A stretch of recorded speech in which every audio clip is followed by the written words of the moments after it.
বন্ধু আসলে তোদেরকে খুব মিস করি। এই বিদেশ আসছি 5 বছর হয়েছে, 5 বছরে 300-400 বন্ধু হয়েছে, কিন্তু তোদের মতো বন্ধু আসলে নাই রে।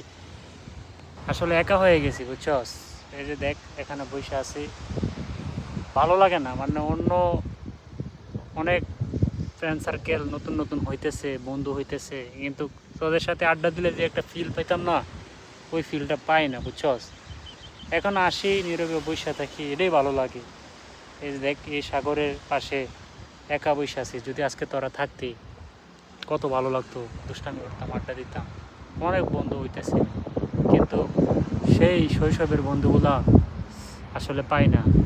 একসাথে বসলে ঘন্টার পর ঘন্টা চলে যেত, বুঝতামই না। খুব মিস করি আজকে। সবাই কর্মব্যস্ততায় বিভিন্ন দেশে, জানি না কবে আবার দেখা হবে। ইনশাল্লাহ সৃষ্টিকর্তা যদি বাঁচায় রাখে, শেষ বয়সে আবার দেখা হবে তোদের সাথে।